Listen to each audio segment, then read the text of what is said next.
A maior cidade da América Latina abriga hoje mais de 11 milhões de pessoas. Mas se São Paulo é amada por muitos, outros não veem a hora de deixar a metrópole. Para falar sobre essa relação dos paulistanos com a capital, nós recebemos no estúdio o coordenador executivo da Rede Nossa São Paulo, Maurício Broinizzi. Seja bem-vindo, Maurício. Obrigado, boa tarde. Boa tarde. A gente pode dizer, então, que é um caso de amor e ódio com essa cidade? Creio que sim. Ao mesmo tempo, nós precisamos balizar um pouco a pesquisa pelo contexto histórico em que ela foi realizada. Tá. Nós estamos vivendo um contexto de crise econômica, crise política, há um mau humor generalizado na população. Existem muitas notícias ruins, as notícias ruins vêm predominando muito nos meios de comunicação em geral. Diferentemente dos últimos anos, que o país apresentou crescimento, apresentou distribuição de renda, apresentou uma melhora relativa nas condições de vida de grande parte dos brasileiros, como veio um contexto de crise, o humor mudou muito. E esse mau humor se refletiu na pesquisa consideravelmente. Então, falando dessa pesquisa, né, feita pelo Ibope, encomendada pela Rede Nossa São Paulo, diz aqui que 7 em cada 10 paulistanos deixariam a cidade se pudessem. Isso é a prova desse descontentamento, é isso? Sim, esse número ele já era relativamente alto nas pesquisas anteriores. Ele sempre esteve em torno, girando entre 5 e 6 paulistanos que deixariam a cidade se pudessem, né? E agora pulou praticamente para quase 7 paulistanos em cada 10. É uma tendência de muita gente que vive em grandes metrópoles ter um sonho feliz de cidade, com uma cidade mais tranquila, mais arborizada, mais pacífica, de uma maneira geral. Mas será que sairiam mesmo assim? Então, isso pode ser um desejo que as pessoas, grande parte delas, sabem que é só uma utopia. É um sonho de cidade, outra cidade, mas que se sabe que as pessoas criaram seus vínculos, suas relações de trabalho e que isso é muito difícil de realizar. Mas é uma tendência isso em quase todas as grandes metrópoles, as pessoas terem um sonho de uma cidade mais bucólica, mais verde, mais pacífica, com menos gente, menos trânsito, menos poluição. E isso é uma marca de muita gente que vive nas grandes cidades do mundo. Exatamente, né? Como se explicar essa rejeição quando algumas pessoas querem sair e muitas querem chegar em São Paulo, né? Então, justamente, São Paulo sempre acolheu milhões de pessoas ao longo da sua história, principalmente pelas oportunidades de trabalho e de crescimento que ela oferece. E essa é uma dinâmica que diminuiu um pouco nos últimos anos, até porque outras regiões do Brasil tiveram maior desenvolvimento nesses últimos 15, 20 anos, né? Principalmente a região Nordeste, que era quem mais fornecia migrantes aqui para São Paulo.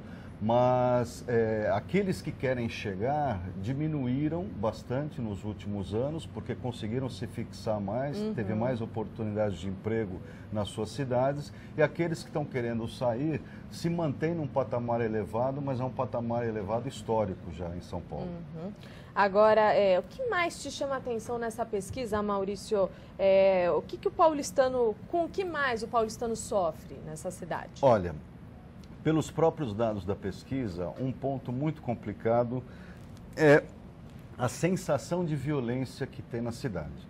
Por mais que os próprios dados oficiais mostrem que o número de homicídios vem caindo historicamente em São Paulo, a sensação de violência, principalmente de violência em geral, ficou em primeiro lugar naquilo que os paulistanos mais têm medo. Em segundo lugar, assalto e roubo. Em terceiro lugar, tráfico de drogas.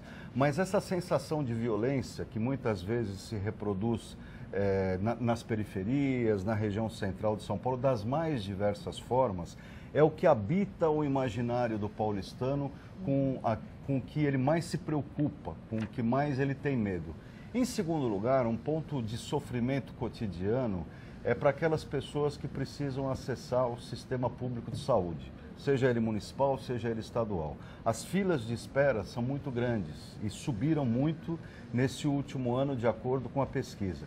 Então, as pessoas que precisam acessar o serviço público de saúde, e esse número de pessoas tem crescido também nos últimos anos, vem crescendo ano a ano, 2, 3 pontos percentuais, tem sobrecarregado ainda mais o sistema público de saúde. Então, a pessoa que vai ficar 80 dias para conseguir uma consulta, são quase 3 meses, né? Isso é desanimador. E as pessoas que já estão em processo, que precisam fazer exames, que precisam de tratamentos mais complexos, também tem que esperar 3, 4, 5 meses para serem atendidas. Uma pessoa que está com problema de saúde, é óbvio que sobrecarrega o sofrimento, sobrecarrega a preocupação, o estado psicológico da pessoa, e esse eu diria que é uma urgência gritante em São Paulo, a gente enfrentar, não só em São Paulo, esse é um problema do Brasil, mas a gente enfrentar um investimento maior no sistema de saúde público para acolher de uma maneira muito melhor a população que dele necessita. Como pensar, então, numa cidade que trabalhe melhor esses problemas que a gente enfrenta, como saúde, problemas do cotidiano também, como trânsito, enchentes, agora em épocas de chuva? Como fazer com que o paulistano goste mais dessa cidade? O próprio plano diretor, que foi aprovado recentemente, aponta uma perspectiva de descentralização da cidade de São Paulo. Essa é uma medida estruturante da cidade que, sem dúvida, deverá trazer uma melhor qualidade de vida. A descentralização em todos os sentidos, ou seja, cada distrito de São Paulo, que são 96 no total, deveria se constituir como se fosse uma mini cidade, com todos os equipamentos e serviços públicos. Isso facilitaria muito a vida das pessoas, elas teriam a estrutura necessária para a sua qualidade de vida e diminuiria os deslocamentos também, melhoraria o trânsito da cidade, geraria maior emprego e renda, maior quantidade de emprego e renda mais próximo das pessoas. Então, o plano diretor apontou isso, só que a realização disso precisa ter um esforço conjunto. O Estado, o município, a prefeitura precisa induzir essa descentralização, precisa investir mais nas regiões onde necessitam, né, serviços públicos, mas também trazer o setor privado para que eles gerem emprego e renda nessas regiões. Aí você facilita a vida das pessoas que vivem nos bairros, digamos, mais distantes do centro, ao mesmo tempo diminui os deslocamentos e oferece uma melhor qualidade de vida em geral para a cidade. Com certeza. E a nossa cidade de São Paulo é conhecida por ser a capital do trabalho, né? E de um tempo para cá tem tentando também marcar o lazer, né? O lazer, a apropriação dos espaços públicos pela população, enfim. Qual é o sentido, qual é o rumo da cidade de São Paulo, na tua opinião, Maurício? Olha, eu acredito que algumas medidas que vêm sendo tomadas na gestão agora atual do prefeito Fernando Haddad estão indo no sentido de humanizar um pouco mais São Paulo, né? De liberar espaços públicos para que as pessoas se apropriem mais desses espaços, como todas essas avenidas que estão sendo fechadas aos finais de semana, nas 32 subprefeituras, acho que eles já chegaram próximo de 20, né? Mas ainda é muito pouco. Nós precisamos ter um incentivo maior para que as pessoas andem pela cidade. A gente precisaria ter calçadas melhores, ruas mais agradáveis, mais arborizadas, um pouco mais de praças e áreas verdes na cidade, para que ela realmente caminhe no sentido das cidades do futuro, porque grande parte das cidades europeias hoje, elas investem nesse rumo, no rumo de fazer uma cidade para as pessoas e nem tanto para os automóveis, uma cidade mais verde, uma cidade mais agradável, para que as pessoas se sintam bem melhor, mais acolhidas nessa cidade. Nós já começamos isso? Eu acredito que demos alguns passos, né?